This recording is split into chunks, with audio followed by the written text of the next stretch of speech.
Welcome, teenies new and old, to Wits and Crits, a roundtable Q&A style podcast hosted by me, your dice goblin and resident vanilla guard boy loving ship gremlin, Hayden Davio. I'm the player for Aviana Kolesh, Regan Alis, and Fionnuala Ione. For those of you who are finding us for the first time, hi, hello, we are Nat 19. We're a group of actors, performers, and improvisers who have come together through our love of storytelling and mutual nerdery. Today on the show, I have Braden Alexander. And hello! Mattress Sale! Hello! Welcome in, guys. Thank you for being on my show. Well, thank you for having us. You're welcome, Mattress Sale. Anytime. I enjoy this. You know what? Yes, mattress. That is your new nickname. It's not Maddie. It's not Matthew. You are Come on. Mattress. All Accept right. this gladly. You're like, yes, good. Yes. Listen, you're Mattress, I'm Heathen. All is as it's supposed to be. That Whoa. was wild. Yeah! To fill our viewers in, we were looking up what our names mean. And apparently one of the meanings for Hayden is heathen, so... You heathen. Which, It's you know, alright, you're right here with tracks. salmon, so...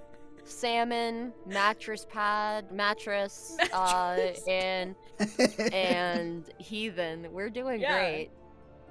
This is a good day. This is good. It's a good time. Good group.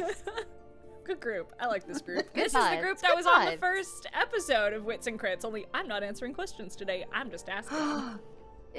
Oh, crap. I know, it's coming full circle. I didn't even do that intentionally. So for those of you who are joining us for the first time, or you've forgotten how the stream works, or not the stream, I guess the show works, is I have a couple dice here, and I've got our little dice tray, which is all available on nat19show.com/shop. Nat19. So go get that right now. Do it. Yes! So I'm gonna roll a d4 to determine who the question is for, and then I will roll a secondary die to determine which question I will be asking. And sometimes I ask follow-up questions and things like that. And another point of order thing, this will be Maddie's last episode for a little while, because we are shifting into just doing our active shows. And since Vestige has been over for a few months now, we will be doing episodes with the cast of Gilligan's Grave, which is our first interim game, as well as Devil's Might Surrender and Princes of the Apocalypse. So, but it's just for a little while, it's not permanent, so as soon as Maddie is back in the active cast for our D&D streams, he will be back. So, you won't miss him for too long. You won't even have time to miss him. Just keep your brain rot going. Keep your questions ready. Put them in your notepad like I do when it's 3 a.m. and you're just brain rotting about D&D, because I can't be the only one who does that. If I am... Or you do voicemails to your friends. Or you do voicemails at 3 a.m. to your friend Braden and just go, okay, but hear me out. What if Nemesis... That's my favorite. I love them. I haven't done them in a long time because we haven't been actively in, like, mystery campaign for a while. But all right. It's only a matter of time. That's gonna be me during Gilligan's Grave. Is just me be like, okay, Braden, so I was thinking about your character, right? Everyone's gonna be like, man, Braden's roleplay's increased incredibly so. It's because Hayden keeps messaging me at God knows what hour. They're really making me tired. It's a gift. Yeah. Let's get... You're welcome. All right, let's get to rolling. I'm gonna roll the d4. Yeah, it's for Braden. Oh, shit! Well, bread all right. first. Ooh, okay. For Maxine. Oh, no. Okay. Oh, yes.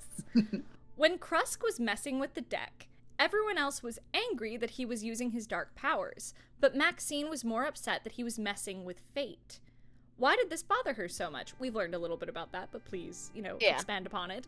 Why did that bother her so much? Do you think Fenris or your other religious characters would react the same if someone of their party did something similar? Ooh.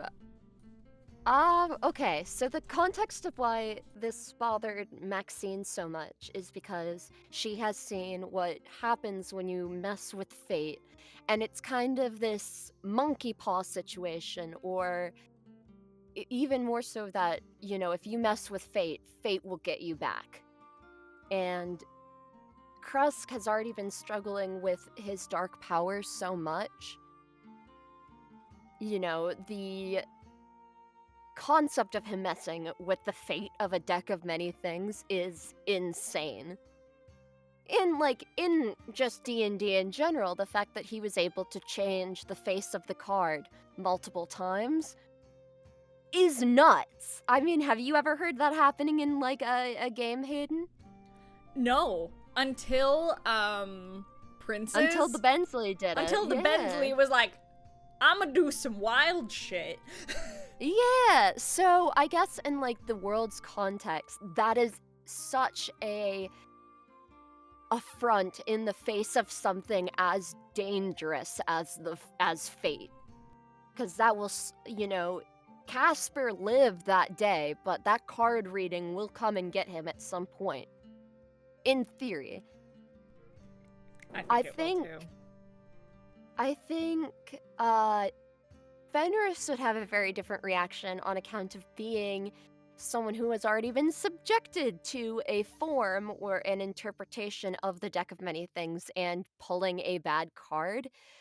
When we were in Vestige of Ophiuchus, Fenris pulled one card, and I had the absolute worst stomach feeling when that happened.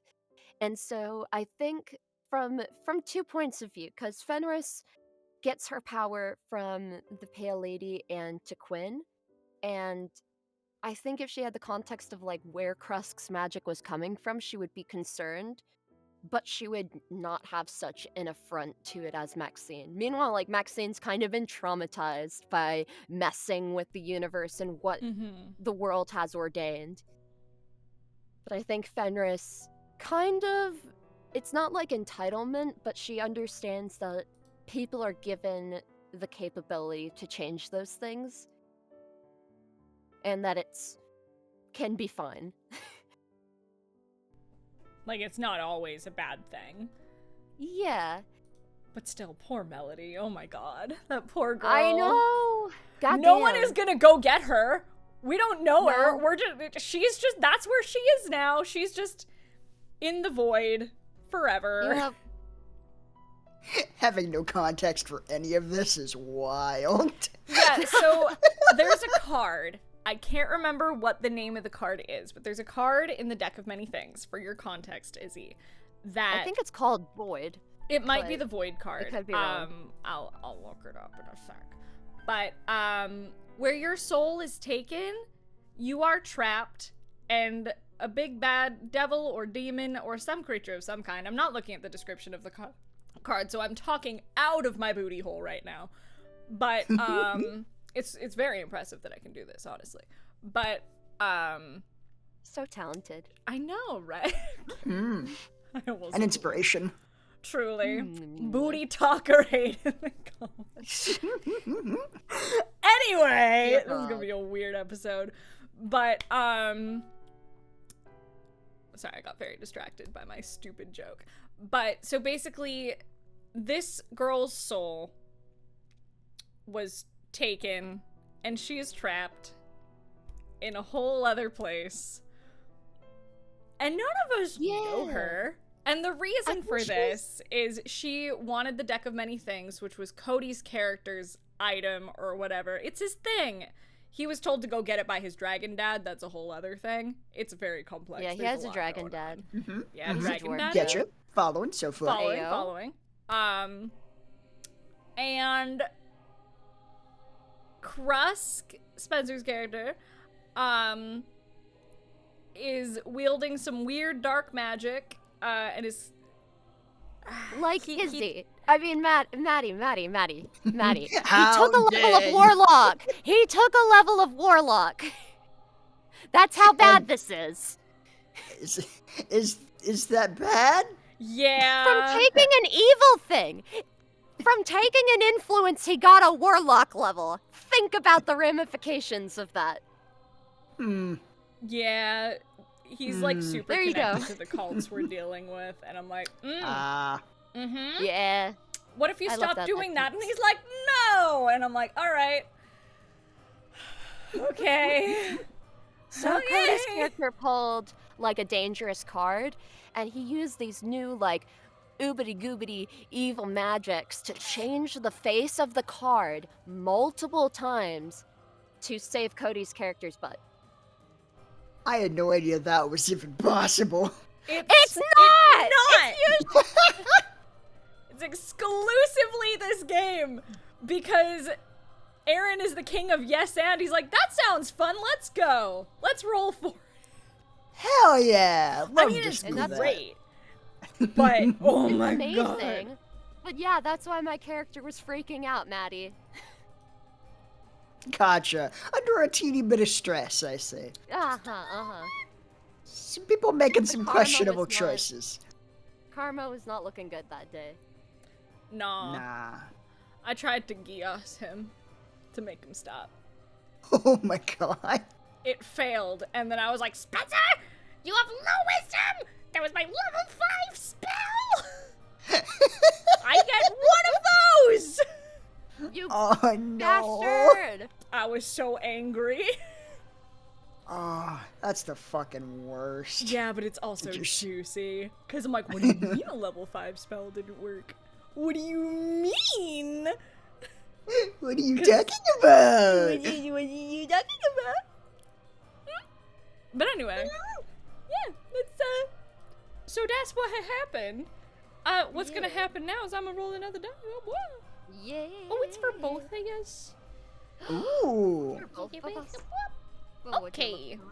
Hell yeah. So speaking of terrible things happening to good people, Uh-oh. for both of you, what do you think? And I'm gonna say this is for Vestige. What do you think could be the worst possible timeline for each of your characters? Could be just for Vestige or all of Nat 19. I'm gonna say for Vestige, just since I have both of y'all here, and you can say, for you, Izzy, you can say both, like, Raleigh and Flux, like, if you feel like it, or you can just talk about the Fluxifer. Sure. But Yeah. go ahead, speaketh, Matty. Yeah. Interesting. Okay, so yeah, just like off the top of my head, I imagine a bad timeline for Flux would probably involve him being dug up initially by someone completely different who's just way worse, like the family or something. Yeah, just like having those types of people be the ones to mold him, because he was such a blank slate coming out. Like, he eventually kind of developed a personality that was pretty wholesome, thanks to everyone else around him being very wholesome. That could have easily gone a different way. Just frickin' evil mob boss scientist Flux.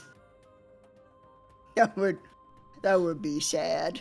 It'd be sad, but it'd be kind of a banger, though. It would be kind of sick, I grant you, yeah. Like, I would... Oh my god. Now I want Darkest Timeline one-shot. Ooh. Oh.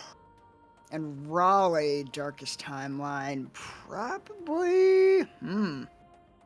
Because he's already kind of on a fairly dark timeline. He's only starting to kind of turn away. Yeah. Because isn't his thing, like, he wanted to be, like, a godchild of the family? Yeah, like, he was born into the family. Like, he was the kind of illegitimate son of the godchild. And it's apparently like a vampire queen, probably. And, yeah, kind of just got kept in a basement for most of his life. Until frickin' Kevin, who was apparently disguised as a guy named Desmond at the time, kind of took him under his wing and kind of, socialized him like a feral cat. That feels right. Raleigh feels like a feral cat a little bit. Yeah. Just kind of taught him the ropes, taught him how to be a spy, gave him an excuse to, talk to people and not be, cooped up in a basement somewhere. And yeah, his eventual goal was to kind of, rise through the ranks, because, like, the family was the only real world he ever knew. So he thought, like, I mean, if I'm gonna be stuck here, I may as well be, like, the best at it. Mm-hmm. And that go super well. He, kind of had a vampiric episode that, made a job go real bad and kind of got him on the outs with the family for a little bit. Whoopsie. Yeah. So that was what led to him getting possessed in the first place. He tried to acquire like a really good magic item that would kind of impress his dad and make him love him. And it turned out, it kind of contained fucking Velis. Oh, shit, fuck. Oops. Yes, so that's fun. God damn it, Raleigh. Right? It's a constant problem. Yeah, the only way I can really see his timeline getting worse is if he just never met the party and, like, just kept being a vessel for Vestius, or for Velis, sorry. Blech. Velius. Like, Velius. That's a duo like, that I don't want.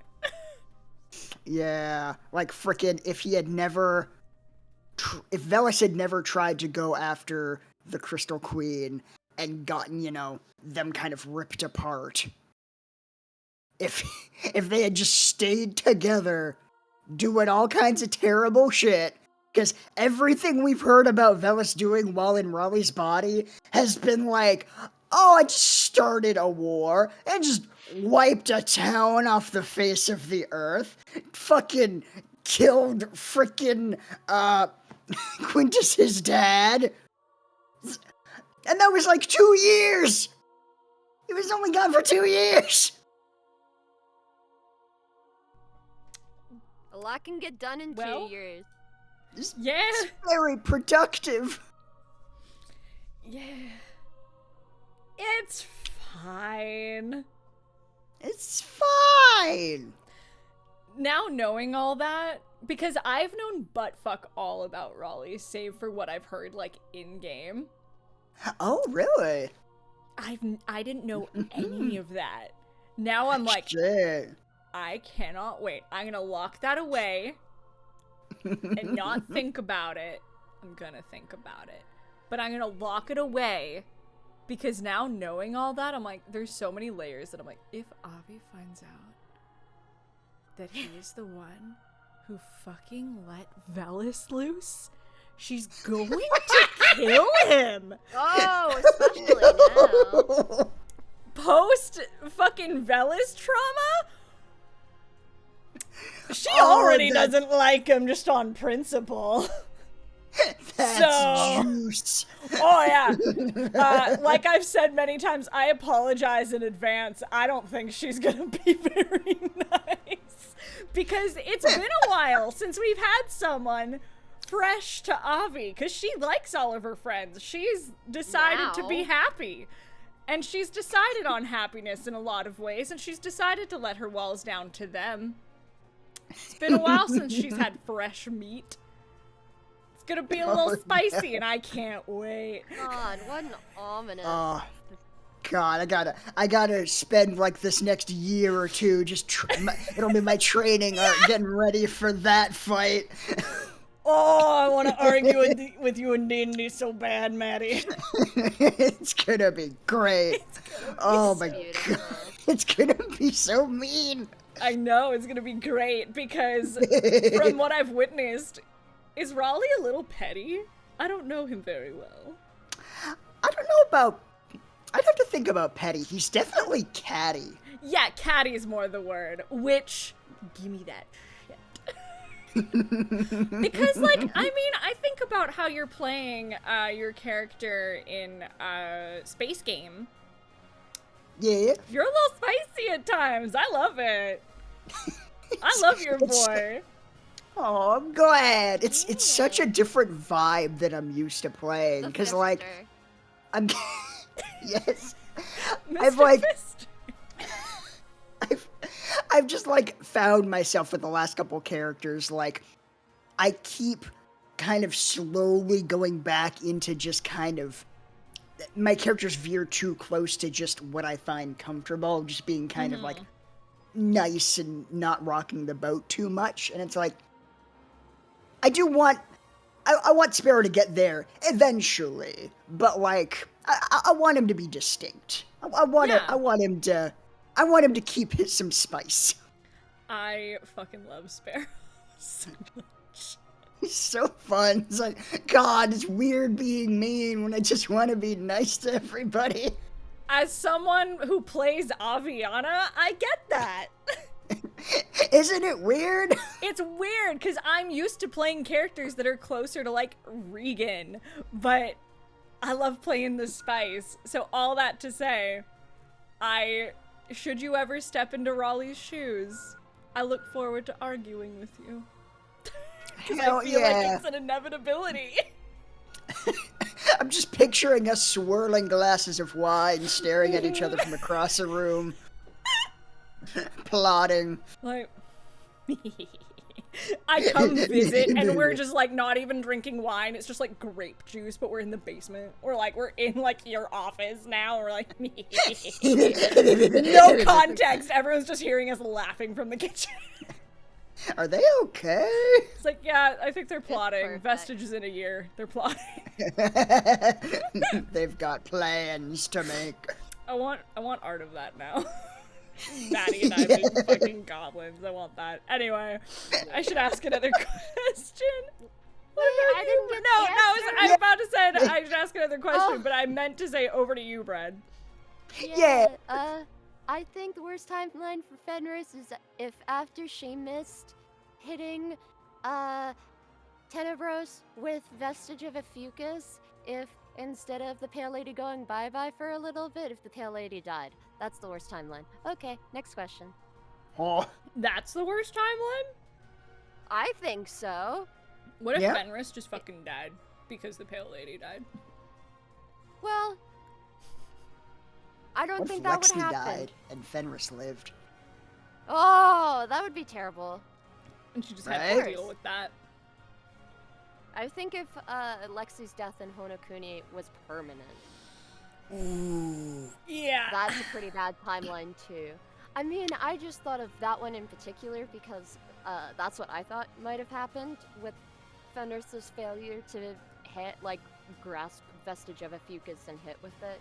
Mm-hmm. And with all the damage to the Pale Lady, I was like, oh damn, is the Pale Lady just dead? But luckily not.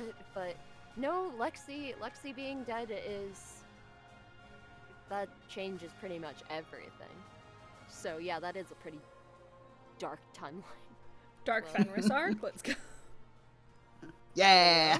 God, Darkest Fenris. timeline game! Let's go! I'm about that though. Hell yeah, pitch that to Logan for next Halloween. Right? Be like, that's what I want. Halloween game is just darkest timeline. Yeah! Heckin'. Yeah, sorry if it seemed like I was skipping over you, Braden. That was not intentional. No, I just spoke. Yeah! No, I just wanted to do my due diligence and be like, hey, wait! No, I appreciate. Easy. Yeah. Alright, I am going to roll again. Help ya? Okay, it's for Matty. Ew. Alright. For Matthew. Both Flux and Raleigh are missing out. I typed an extra word there that didn't need to be there, but anyway, let me start again. Alright, for Matthew. Both Flux and Raleigh are missing much of their backstories intentionally, and thus you had to play with the consequences of their actions whilst also not knowing what said actions were. Did you find this kind of roleplay, or do you find this kind of roleplay more or less engaging, other than other characters that you've played with, due to the extra context you have? So basically, do you find it more, this question was worded weirdly and I didn't have time to adjust it, but, sorry, whoever sent this in, it was worded weirdly. Sorry. But basically, do you prefer playing characters that have kind of a clean slate backstory? Or do you find that easier or more engaging? Or do you find it more engaging to play characters that have more of their backstory fleshed out? Good question. I don't know if I would say I prefer it, but it was definitely like a fun experiment. Like I don't think I would immediately do that again. I do really like coming up with elaborate backstories. It was just like it was kind of just an unintended kind of accident with Raleigh and Flux. With Raleigh, it was very much on purpose because actually I had just been playing this adventure game called Unavowed. Have you guys heard of that one? No, I haven't. Basically, it's kind of like it's a point and click adventure game, modern day kind of supernatural investigation type of thing. But the main character, basically, gets inhabited by a demon, wakes up sometime later, and then you're kind of tracking down what the demon did in your body. And I just thought that was really cool. I thought like, oh shit, like there'd be like this huge gap of time where I might have done some terrible things and I'll just like run into somebody who's like, hey, it's that asshole who burned down the orphanage. And you're like, ah, shit. I thought that was really neat. With Flux, it was more of a consequence of just being a Warforge and just so much of their history being like, I was underground for like 5,000 years or something, so not a lot happening there. And then before that, I just don't remember because gods. Yeah. But yeah, like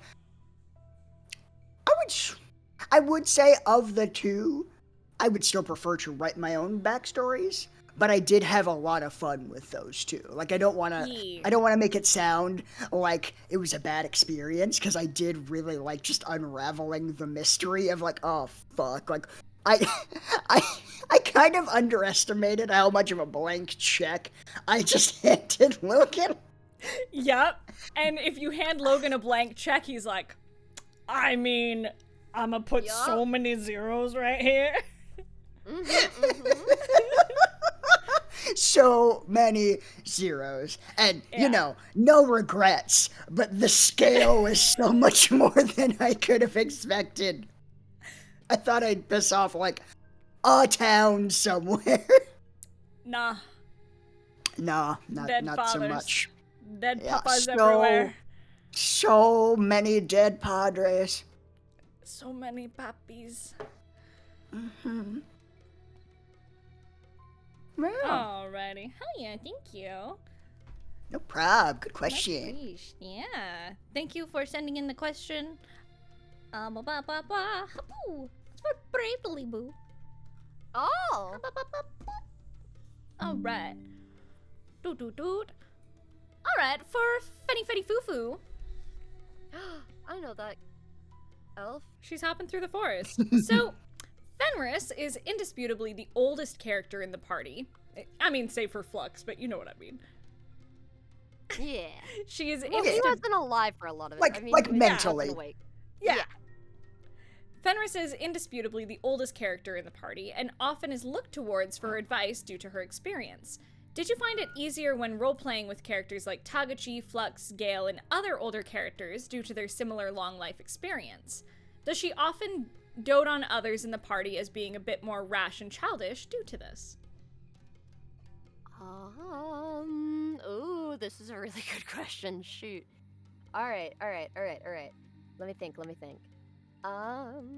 So I think she can relate a lot more to adult, like older characters like Taguchi and Gale.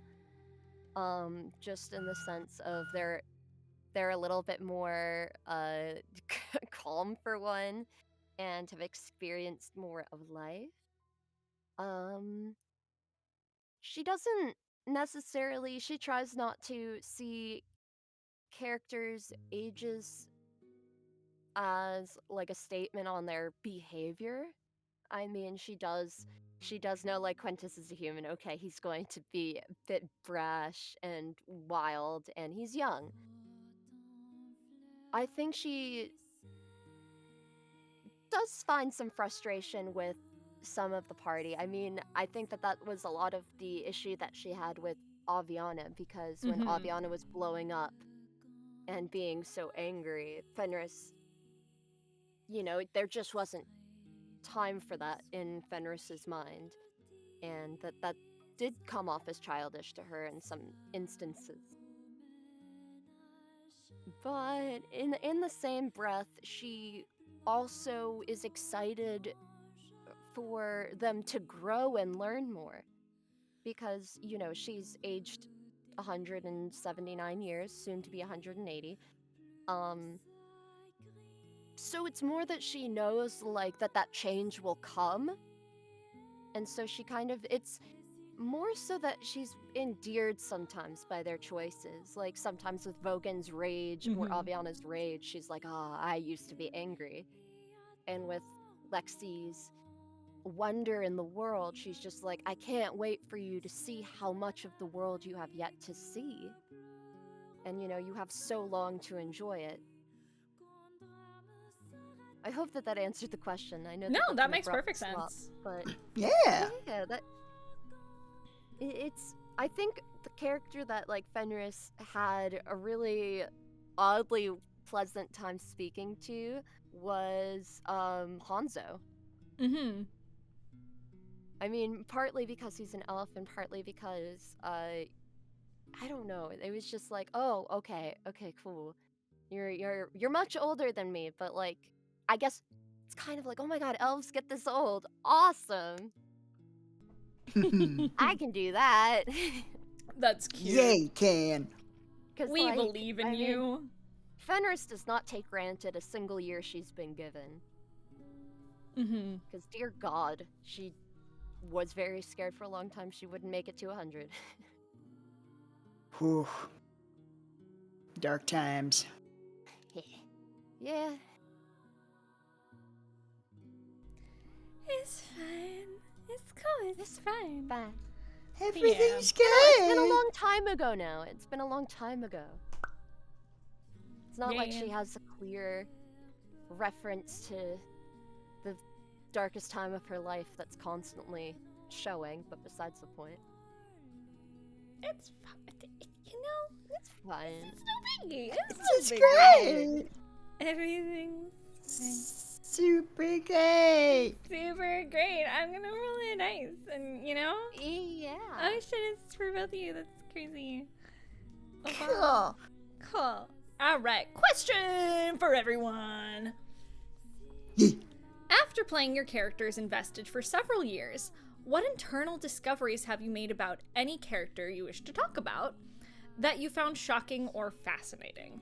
Nothing like the lore you found in the game, but the quiet ideals and thought processes that reveal themselves to you as you play the character over a long period of time. So what revealed itself to you about your characters in Vestige while you were playing them? Oh. I think watching Aaron play Miriam was the most most entertaining thing I've ever seen. But seeing a character of mine go from like very shy and very quiet to being outspoken and, dare I say, a little confident, it's cool. Yes, you are very cool. It's true. But yeah, it's like seeing your character make those changes over time. And like, yeah, it's in-game time, which, if you think about it, really isn't all that long. Because the highest standard, Sans Avi, they've known each other since... Because Avi came out, I think it was July 30th, 31st, It hasn't been a year yet. It's barely been 6 months. I don't think it's even been 6 months.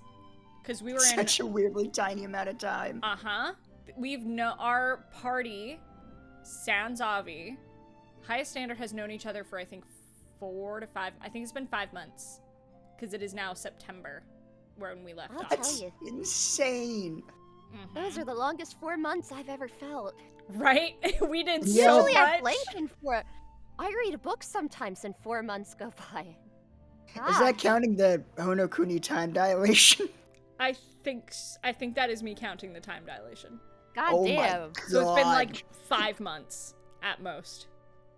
It's also Fenris's like battle with her faith in the Pale Lady has been fun too.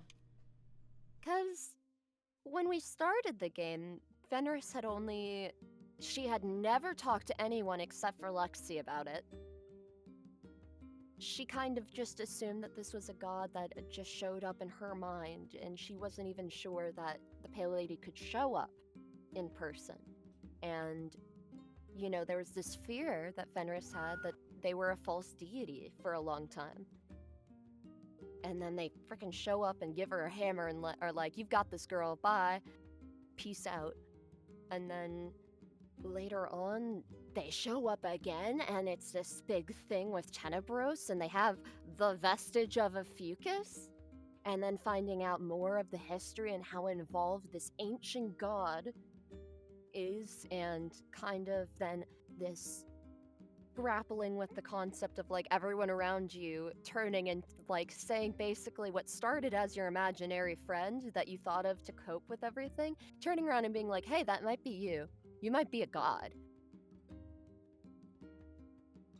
That's been shocking. That's been very shocking. Mm-hmm. How's she coping with that? Yeah. I'm sure we'll talk about that later. I don't know. But what if we talked about it now? Frizzy, what do you think? All right, oh shit. Yeah. Freaking. I think in terms of like more plot stuff, I definitely was not expecting Flux to be as important as he was in that arc. Just being like, oh yeah, you were like a leader of the frame belt, and you helped build this gigantic god-killing robot was some pretty hype shit I was not expecting. In terms of more like personal stuff, like character stuff. What was most like surprising? I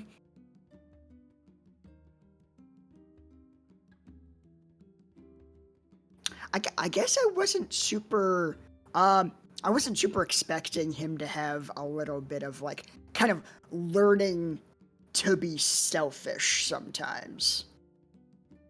Like sometimes it's okay to not just put aside his own desires and, you know, acknowledging that he has desires in the first place was a whole thing. It's like there's a thing I want to do, but it is suboptimal, or it may inconvenience someone else in some way.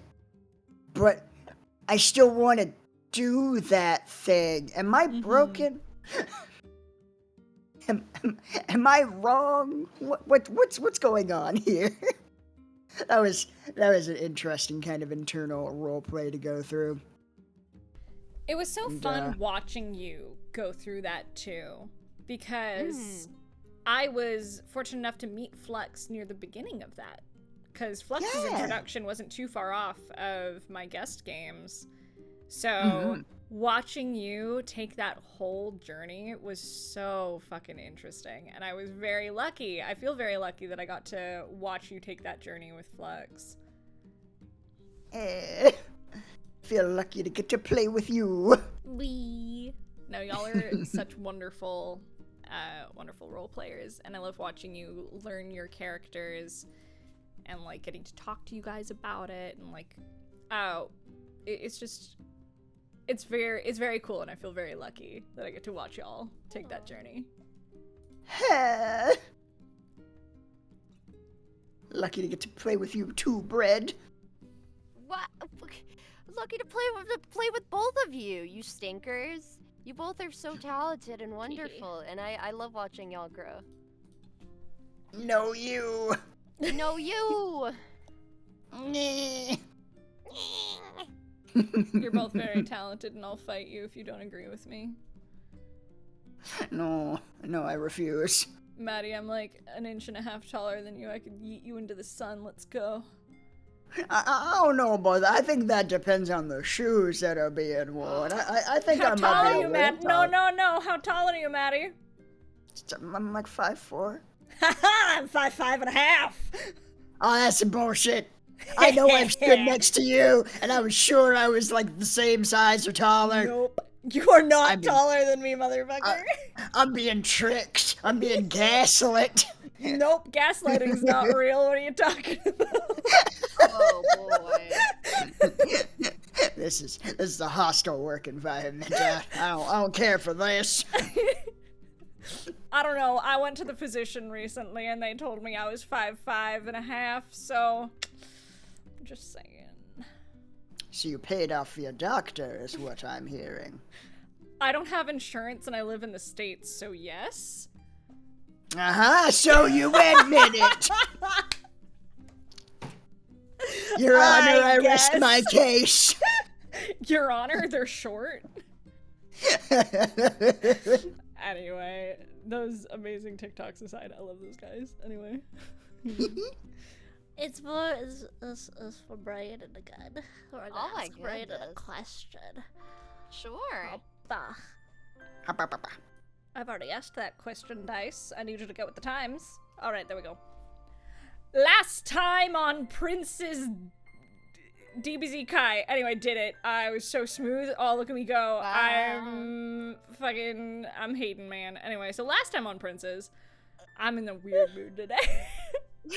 Last time on Princes, we learned some of the tragedy behind Maxine and Malcolm. Do you think Maxine will ever work up the courage to talk about it and fully process it with Malcolm? I think she's really scared to. I think that I think Maxine hopes so, but I don't know if Maxine has this is gonna sound crazy coming from the Paladin Barbarian, but I don't know if she thinks she has the strength. Because I mean that's a very stressful conversation, and it's also not necessarily hers to have, and so you know, she has to wait for Malcolm to be ready to talk about those type of things, or she has to say something to him about it, when at the same time she's like, yes, let's move forward, but at the same time there's this completely unresolved thing burning everything that they're kind of trying to grow now, because it's hard for her to understand how the last time they met, she was actually kicking the shit out of him and like threatening to kill him. And then the next time they see each other, it's like, oh, hey. And then the next time it's like, I want to be with you. And she's like, whoa, this is all going like, as much as I desperately want this to be what's happening, I can't justify all of this and have this make sense to me with what's happened in the past. And so I think they have to resolve that at some point, or she has to eventually have faith in him that he's not going to fall down the same necrotic path as before. Mm-hmm. And that's a big leap of faith. And I mean, you know, as a paladin, it's so important for her to be on top of him on the about this. Yeah. Because if he were to, you know, it's one strike. You know, she kind of already fucked up by not killing him the first time. If he doesn't, you know, completely change his path and not go into the things he was going into before, Maxine might have to be a little bit like the paladin, and might have to reach a final confrontation with him that, in her mind, at this point, if they were to fight again, she doesn't know how she could justify to Cord or her religion why she would strike him down at this point. Mm-hmm. Because she gave him a chance, which she already wasn't necessarily supposed to do.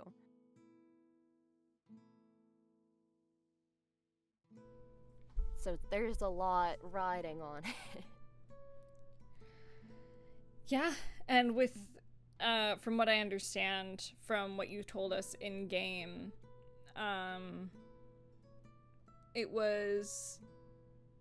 it's still a very nerve-wracking thing for her, and it's still, at least from how you played it, is still very fresh for Maxine in a lot of ways. Those are wounds that have scabbed over, but they have not become scars yet. They are still fresh in some way. The whole reason she was traveling on her own was because she had basically started taking mercenary gigs because she had broken up with her big travel partner. And so I don't know how many missions that she would have taken, but I personally think this is like mission 5 that they ran into her on. And so this is only like maybe barely a year since this happened. Yeah. So it's still very fresh in her mind. And it's very difficult because, like, if you, for the context, Malcolm is a divination wizard, and he saw something in fate that involved one of his family members, his mother, falling to her death. And he tried to rush there to save her, and he ended up being the person to cause her to fall to her death. That's rough. And it's a type of problem that someone might feel inclined to try to solve themselves, especially when everyone thinks it's basically your fault. And as a divination wizard, like, I don't think Malcolm gets wish. Ever. And so the only ways that he would have to fix this himself would be to do some dark magic, which is what he was leaning towards, which is what led to their conflict.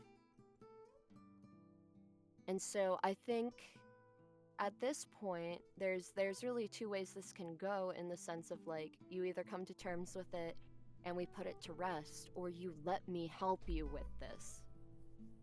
Yeah.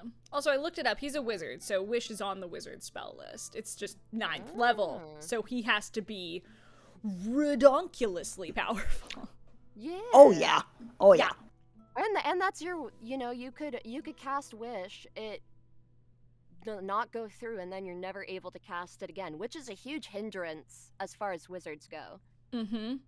Not being able to cast the Wish spell. Know that pain. Oh. Yeah. Yeah. So it's a pretty tricky situation, and yeah. It's tricky. It's tricky to rock around. It's tricky. Yeah, it definitely sounds like a very sticky situation emotionally. That's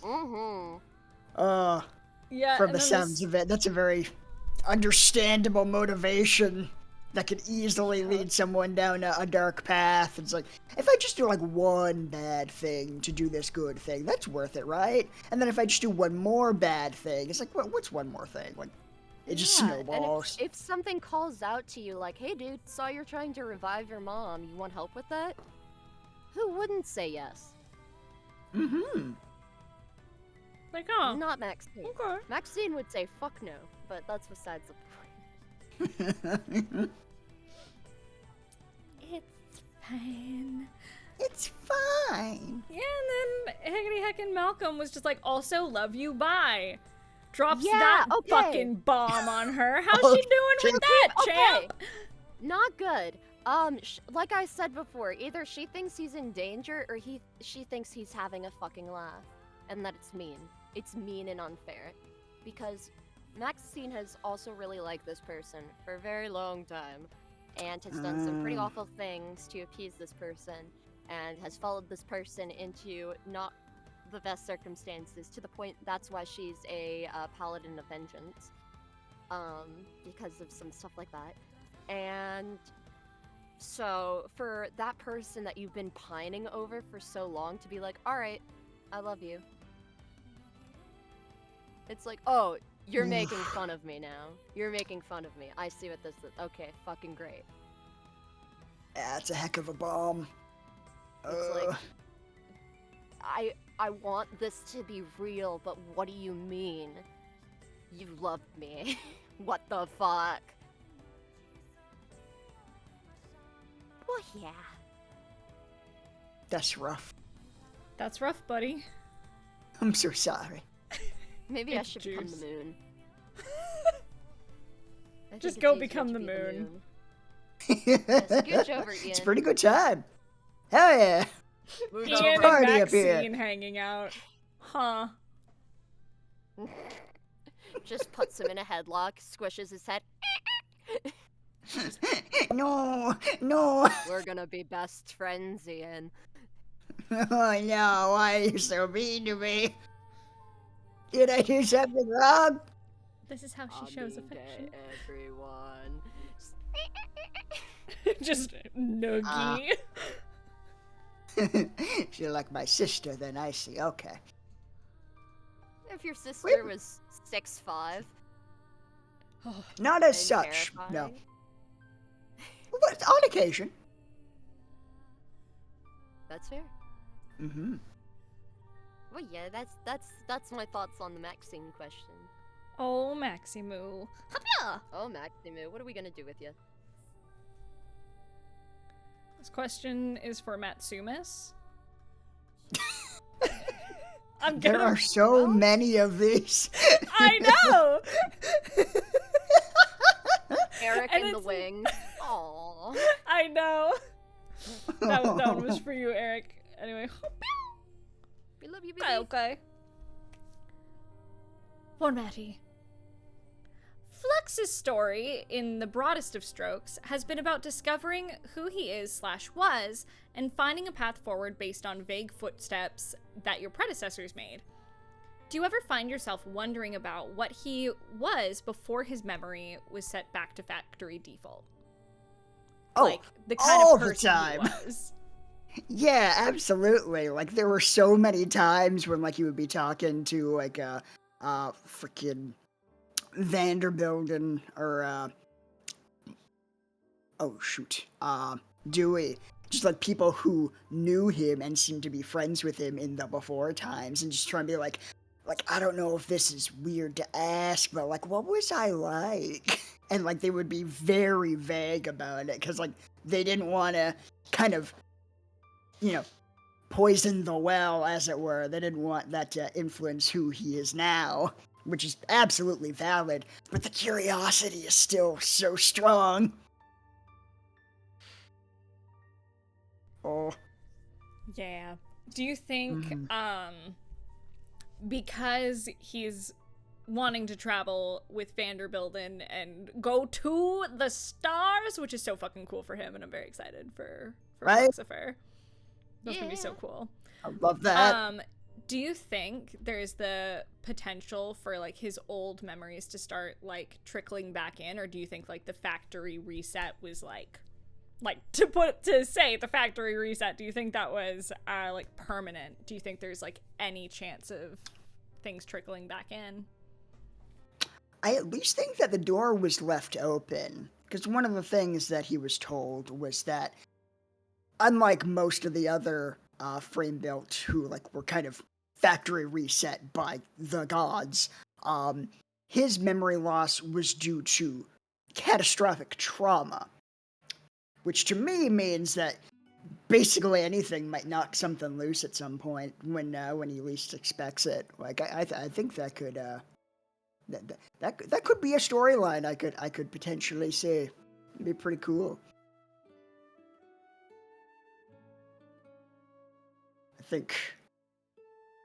I think probably, you know, if we were to like, you know, write it out in like the optimal way, I think the best thing would be like they've built the spaceship, they're going on adventures, they're in space, and Flux is finally at a point where he's like, yes, I am completely at peace with laying my old self to rest. This is who I am now. I have a very distinct sense of self that does not rely on what came before. I have built this for me now, and that's what truly matters.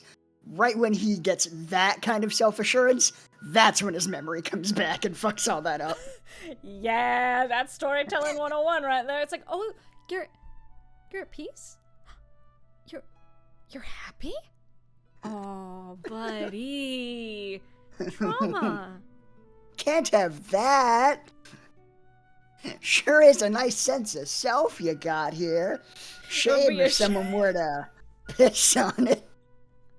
Oh, are those cornflakes you have? Mind if I piss in them?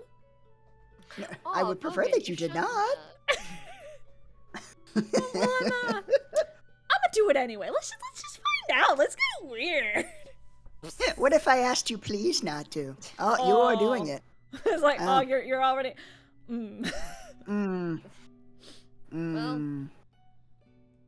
Well, I am sad now.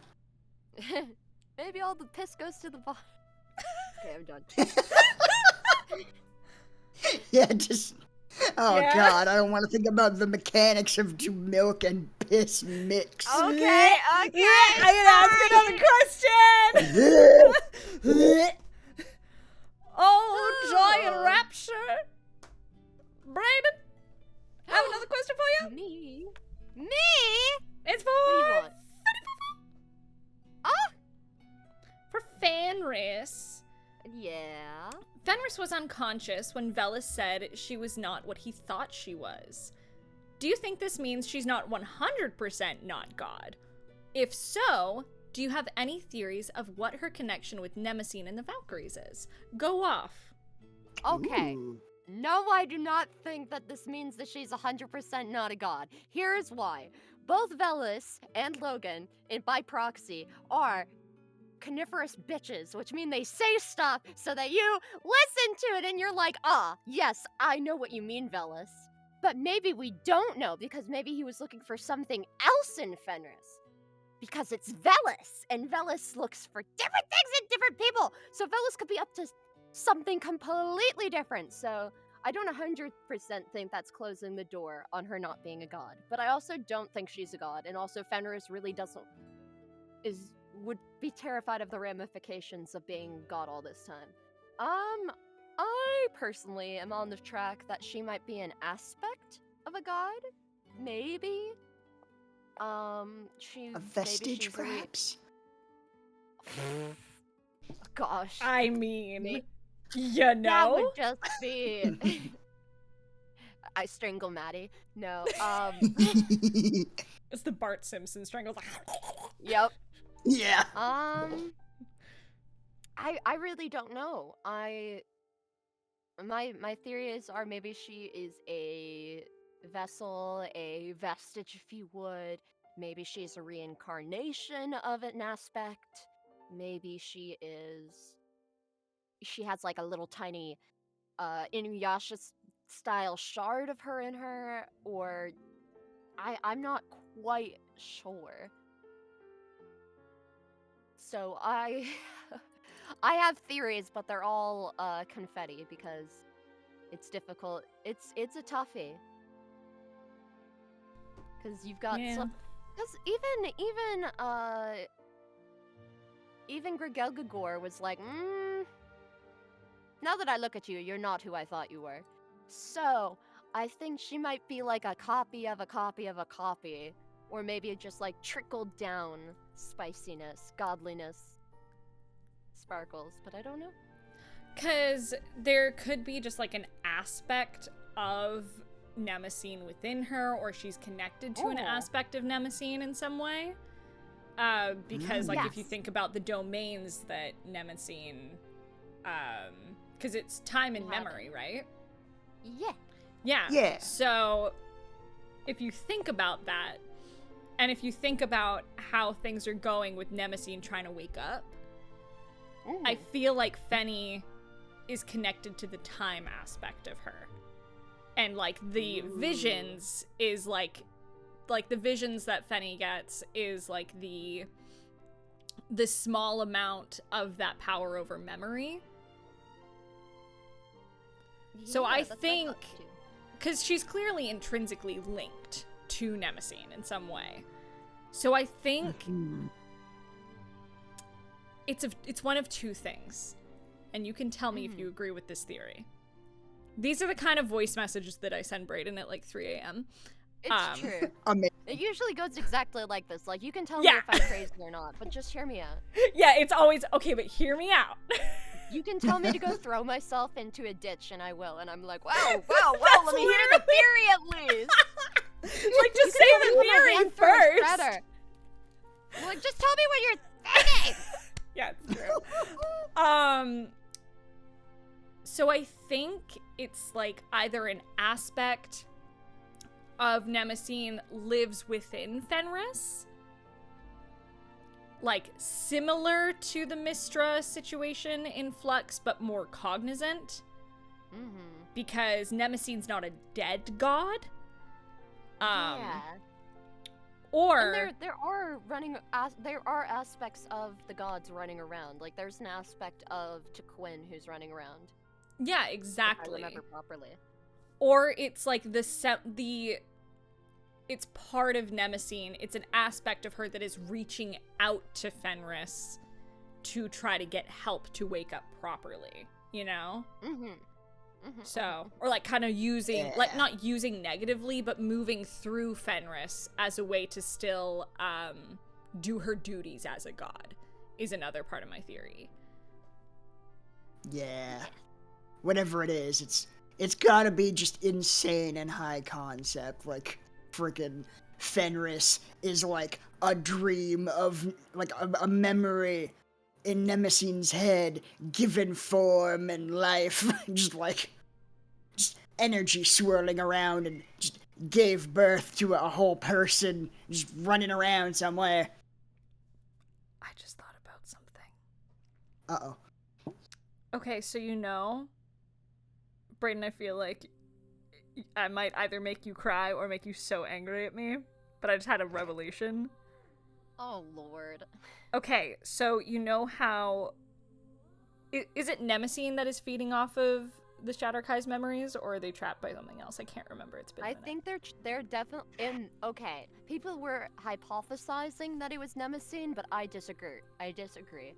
I'm pretty sure we know that it's a different entity, but I think it's like the evil aspect of keeping people in time and memories. I don't think it's Nemesine who's feeding off of the memories, personally. Okay. But let's say it I think she's is. putting them in suspension. Okay, sure. Let's say. Because I don't remember the end of the epilogue super well.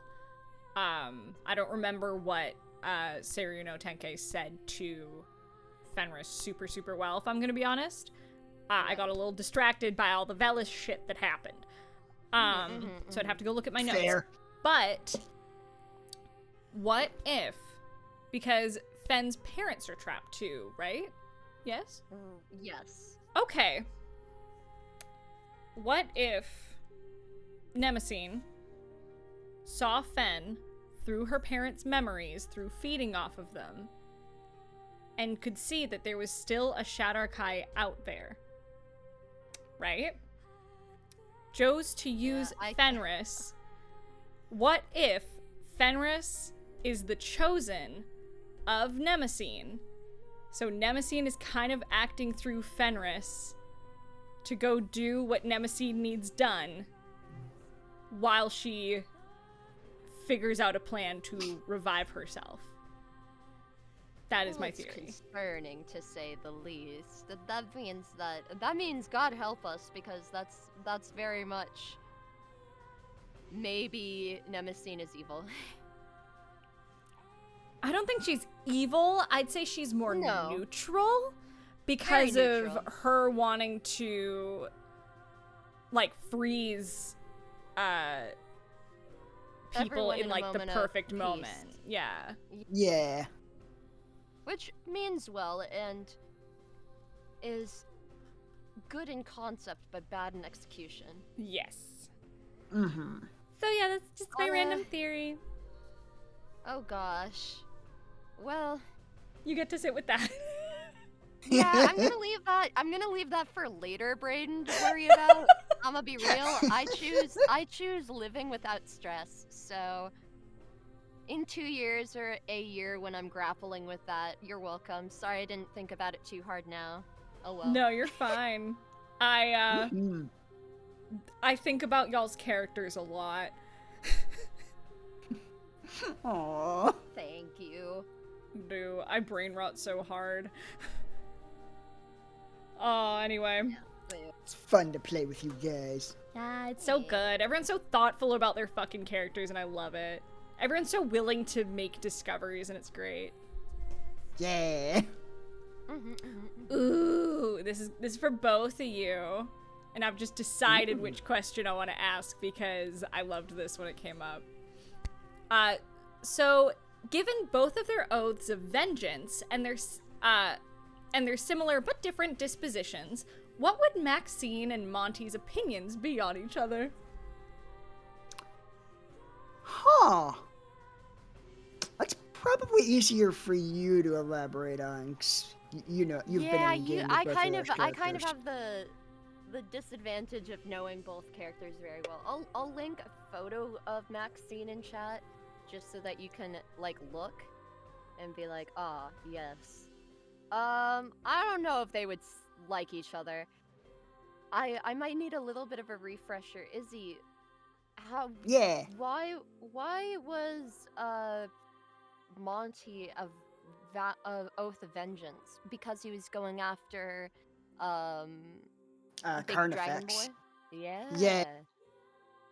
Yeah, Dragon came in and just melted the town that he was living in, and a paladin kind of sacrificed his life to protect him, and yeah, just kind of swore vengeance against the dragon and all evil creatures who would harm the innocent.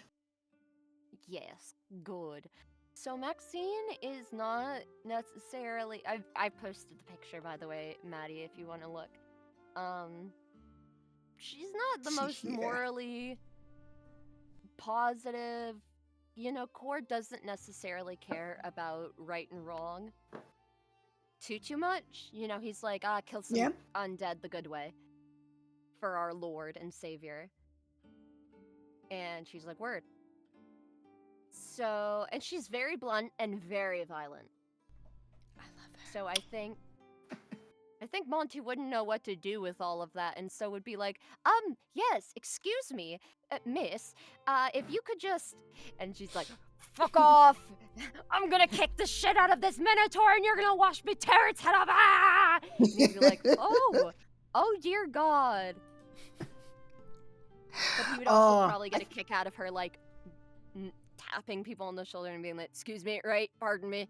Because she's polite when she's trying to get to the violence. She's but so the moment it gets awkward. Oh she's very yeah. awkward as well. I think they might get along slightly better than you might think, because like Sure. one of the things Affinity. that I wanted to do with Monty that didn't end up coming up like a ton was that like when he gets like, you know, morally outraged against like a monster, that he does kind of blow his top a little bit. And I think that really only came up like once when we were fighting some monsters that were kind of bringing out like our deepest fears about ourselves. And like he was kind of they were telling him like, oh yeah, you're a coward, you're worthless, you can't save anybody, you're gonna run away. And he was like, fucking no, I'm not. But yeah, well, I think before playing him, I wanted him to do that a lot more, of just like being very nice to people. But then the second he came up against like a monster, he just turned into a fucking like psychopath, like a switch had been flipped. But Oh dear. Maybe they would get along too well. Maybe it's good Indeed. these two have not met. Indeed.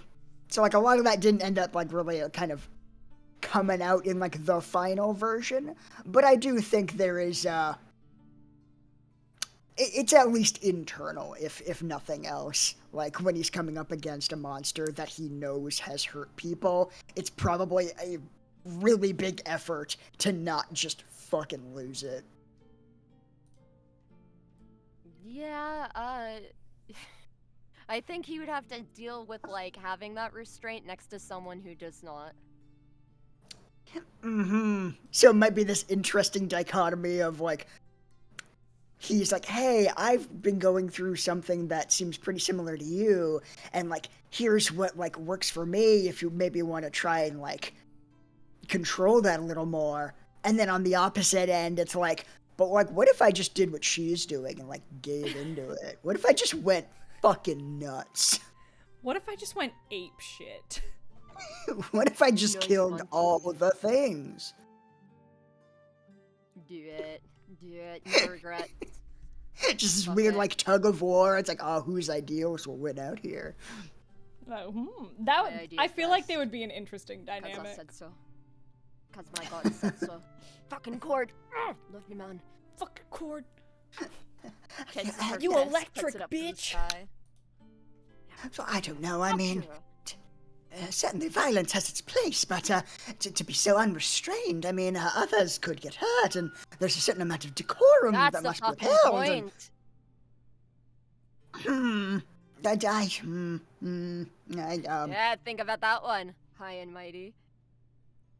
No, I would never presume to know better. It's just, I don't know how that. This is.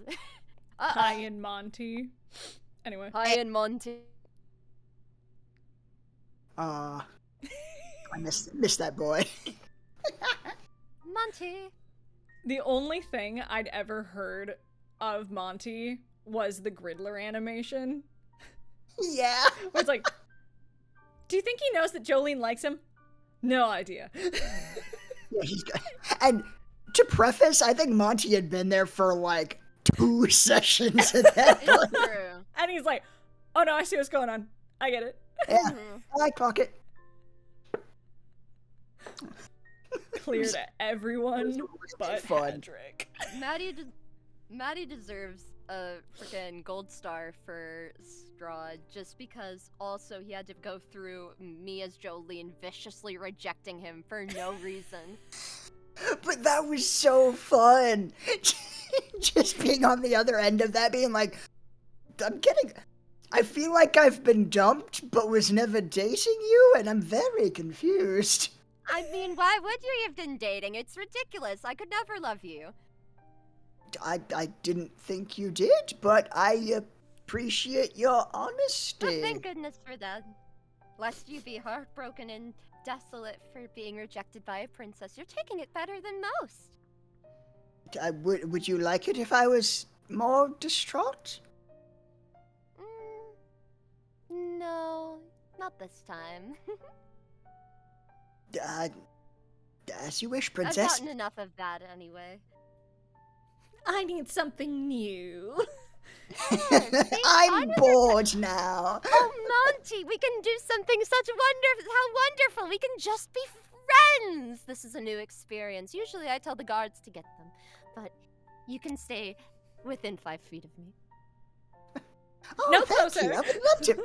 I would love to be your friend. Hadrick holding his sword in the distance, as long as he's a good one. For real. Yeah. I think Hadrick is dying. So good. So good. Oh, I've been thinking about going to listen to Curse of Strahd at some point. Those are You- fun you will times. You will be dealing with 19 to 18-year-old Bread. Are you So? sure about that? I make my own choices, Braden Alexander. Well, And just maximum that. goblin Izzy with Xanthric. And I love listening to my friends. I want fair. maximum goblin is he? thinking about Maxine too much? Huh? I'm always thinking about Maxine. That's Listen, I have a crush on your character, and you're just gonna have to deal with that fact. I also have a crush on your character, so we're good. Which one? Avi? Question No. mark? Well, I fear that she might kill me just by teasing me to death, but I do love Yeah, her. she would be relentless. Yes, Yeah. I would beg for the misery to end, but it would be good misery for a bit. Yeah. Listen, if someone's an easy target and easily flusterable, please see her boyfriend. she will be relentless. I 'Cause can't it's help, fun. as a player, I can't help that I'm me. At the base of all my characters, it's still my little squirmy ass at the Yeah. back front going, ah! While playing. I feel that, Brad. It's Tee. so hard to not be squirmy. I get that. Hard not to be a squirmy wormy. Oh, all right. We have one more question, and it's for the both of you. Ooh. Who would have foretold? I know, it's crazy. So for both of you heckin' sweet beans, Oh my god. Was there ever Oh. a point in playing the various campaigns that you allowed outside influence, information that you knew outside of the game that your character didn't know but you did? What's the optimal spell? Thing to do in combat rather than what your character would do, as an example. So do you ever let outside influence affect your play? And do you think it's a bad thing or something to keep in mind while playing? Huh, interesting. Because like, usually you do want to steer clear of metagaming. Mm-hmm. But like in a small way, there is a line for sure where like your character may not know this or may not be inclined to do this, but it's better for the fun of the table if we kind of put our finger on the scale a tiny bit. Yeah.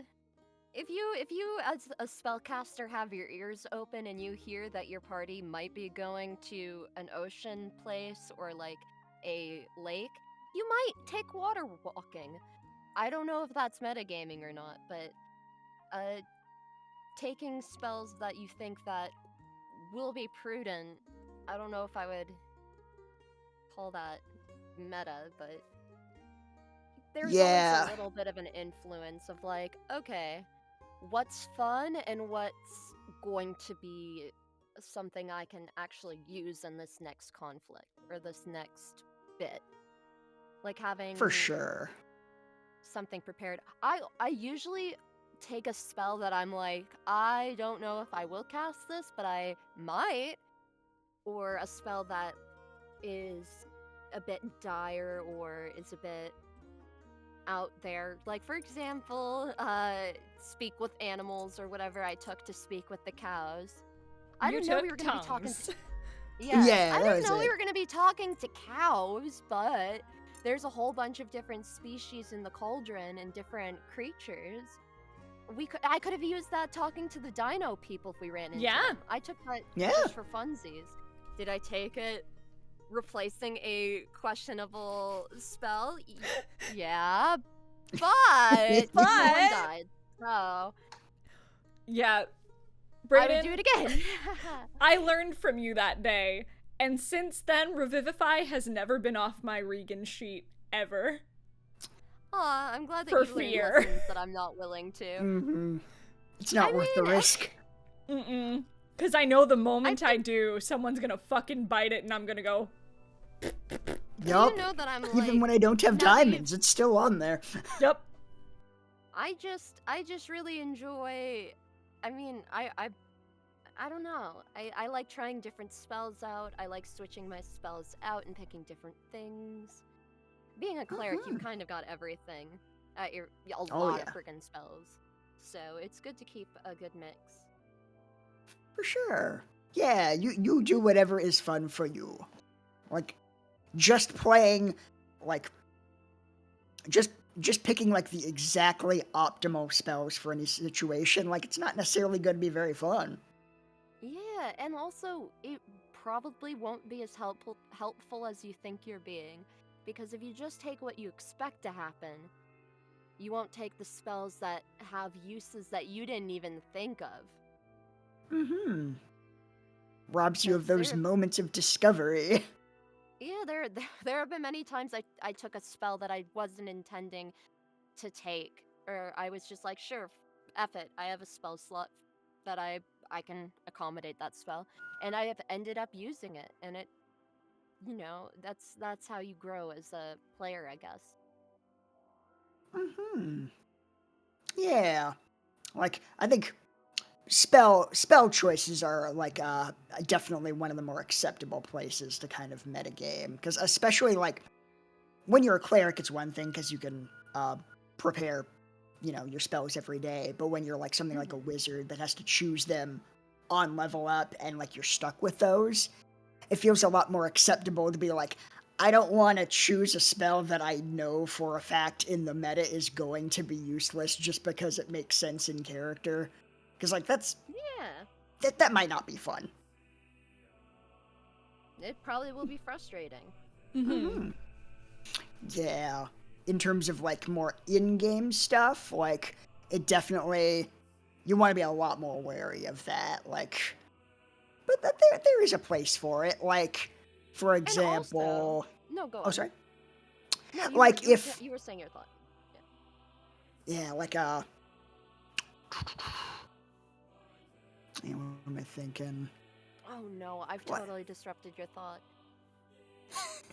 No, I'm just realizing that my thought was kind of incomplete in the first place. Just like something along the lines of like, if you can potentially go in a couple of different directions and like to your character, it seems kind of random, but like you, the player, know that like, oh yeah, my friends are over in this direction and it'll be more interesting if I wander over there. Yeah, Depending on the situation, it might be more interesting to just go to your friends rather than getting lost for no reason.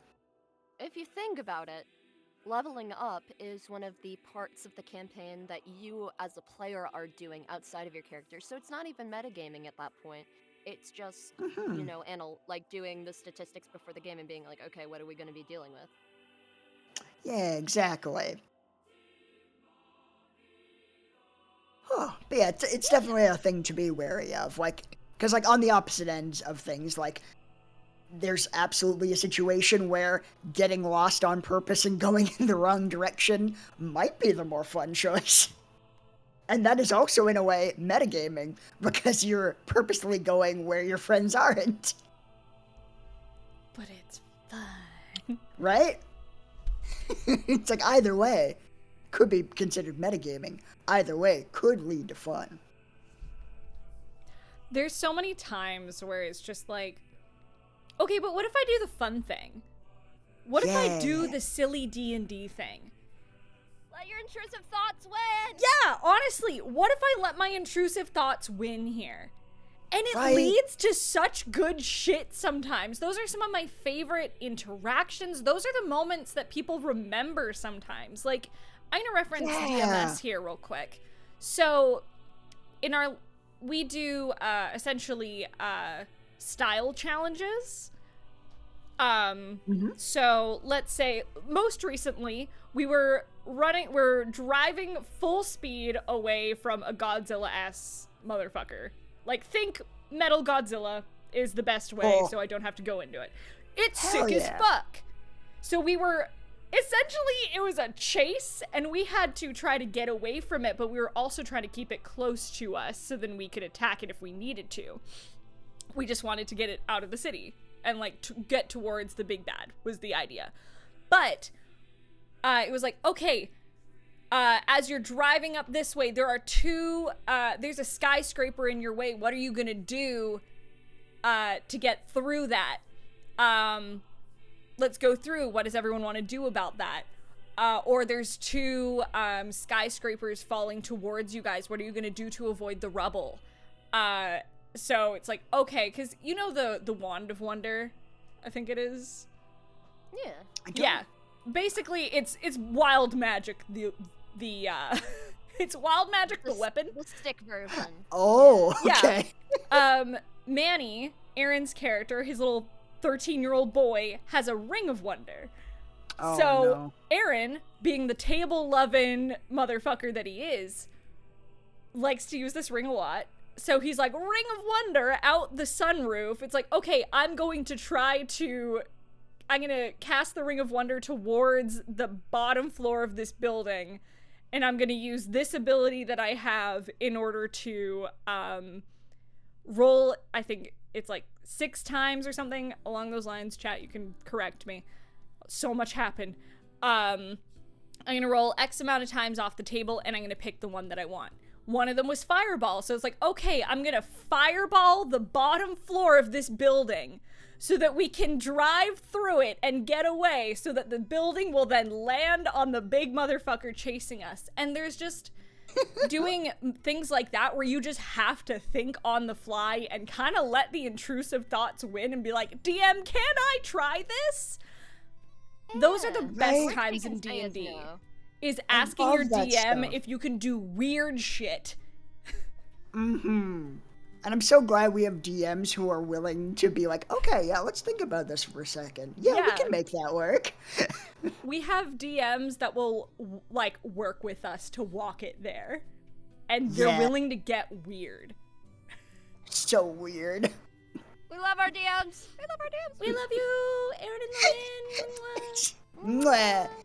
It's just making me remember fucking when we were trying to sneak around in the cauldron, and I asked Logan, like, okay, can I try and cause a distraction with a shatter grenade? I'll, like, throw it off into the woods, make a big sound off in another direction, and the guys who are about to see us will go off and chase that.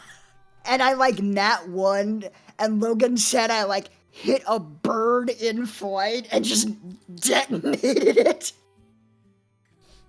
Oh my gosh. It's like, oh no.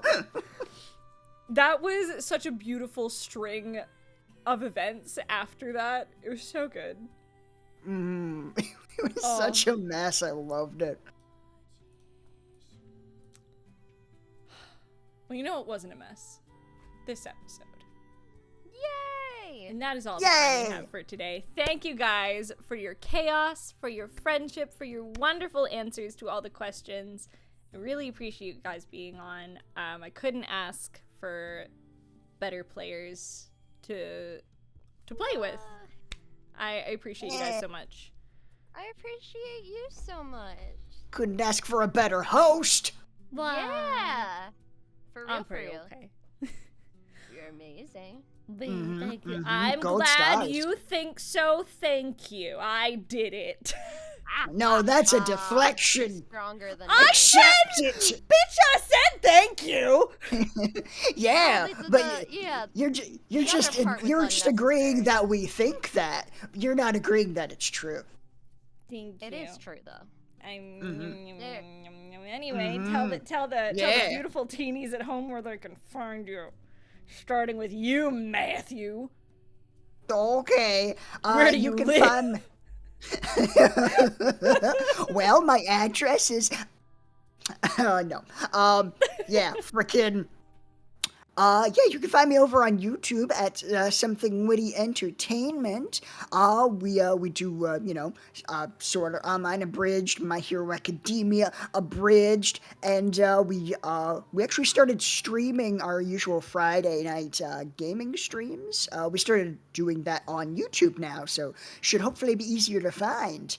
We do video games, and every other week or every other Friday we do our own D&D game. We are currently on our third campaign, the Cryptstar Saga. That's like a science fantasy space game. It's pretty cool.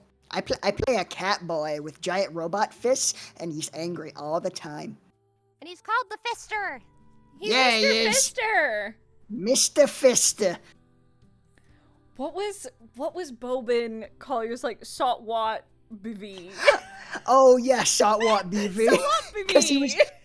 he was trying to phonetically pronounce every single initial in his long-ass name. It was like, Sparrow on the Wind of the Boreal Valley. Saltwat BV. Saltwat BV. Saltwat BV. I love them. I love space games so much. It's so fun. I'm so happy to finally get to play a sci-fi game. I love fantasy, but we always do fantasy. We never do sci-fi, and I love sci-fi. Hell yeah. No, I love it too. It's fun. I'm much more like a high fantasy person, but if I get to dip my toe into sci-fi, I'm happy. Hell yeah. What about you, Bredely Boo? Where can the teenies find you? You can find me on Twitter at Braden Voices, Braden Voices. You can find me on Instagram at the Braden Alexander. Wow. And then, for the first time, this is crazy, but you guys can also find me on Twitch. You can find me at that one VA bread. And I'm streaming now. I don't have schedules or anything up yet Hells because... yeah, you are. Go watch their streams. They're really Yeah. cute and fun. They've been playing a whole bunch of Hades, and they're really good, and they're so fun to watch, and they're so good at interacting with their chat. And we love Braden so much. Go watch their streams. affiliate And now. So talented and cool. as soon as you can subscribe to them, as soon as that kicks in, give them all of your money. Open your wallets and just pour the money into Braden's subscriptions. Thank you. This is a demand. I mean, they're open. Make it rain. Make it rain. Give Braden all your Ayo. money. Mm-hmm. Yes. Or else. Oh, jeez. But anyway, If you want more, I guess, me, question mark? I don't know, that's silly. But you can find me over on Twitter at HeyBaleVoice, HAYBALE voice. You can find me on Instagram at HeyBaleVoice. But mostly, you can find me anywhere as Scylla Aria, that's SYLLAARIA. I'm a VTuber. I'm one of those VTubers. I'm a variety streamer, so right now we're playing through Alan Wake 2. We're almost done. We're gonna be starting Grand Blue Fantasy Relink. I'm gonna be working on my Renaissance Fair costume this week, so you guys should tune in for that. We're gonna be gluing lichen to some gloves. It's gonna be a whole time. But any videos or clips that you see or edited VODs or anything like that, all of the uploading and the editing is done by our wonderful Eric from Nat19, Eric Embleton. Yeah. He is my editor and he manages all the channels. If you guys have heard about me on TikTok or anywhere else, that is all Eric's doing. So thank that boy. He's so good and so talented, and I love him very much. But if you want more Nat19, because why wouldn't you? Remember, you can tune in Monday through Wednesday for gaming streams, as well as Thursdays. Thursdays now. Monday through Thursday for gaming streams. Mondays, it is the Cutie Cult. It is Aaron Robert Parnell, Carrie Johnston, and Spencer Downs. Tuesday, it is the Cool Kids, which you get motherfucking Matthew Koch. You get Cody Hewitt and Eric Embleton. It's a good fucking time. I love those boys. They're very funny. Sometimes I have to mute you guys if I'm watching you, if I'm working at the same time, because y'all are so funny. How dare! You are distractingly funny. Which It's is a good so thing. Crude. No, I love you guys so much. Piss mist, anyway, or whatever the fuck. The piss dimension. The that piss is full dimension, of piss right? mist. Mm-hmm. Mm-hmm. And then on Wednesdays, alternating with Wits and Crits, you have Chaos Crew, which is myself and Braden Alexander. We are going through God of War Ragnarok right now. And then Thursdays, alternating with Princes of the Apocalypse, is Laid Back Laidlaw. We are playing Baldur's Gate 3, and it is fucking chaos. I haven't been there in 2 sessions, so I can't wait to hear what shenanigery has gone down. Devil's Might Surrender is every Saturday for the foreseeable future until Gilligan's Grave starts up. If you are interested in merchandise or you just want to know more about our team, you can visit our website at nat19show.com. That is nat19show.com. Thank you guys so much for listening, and we will see you next time. Bye-bye! Goodbye!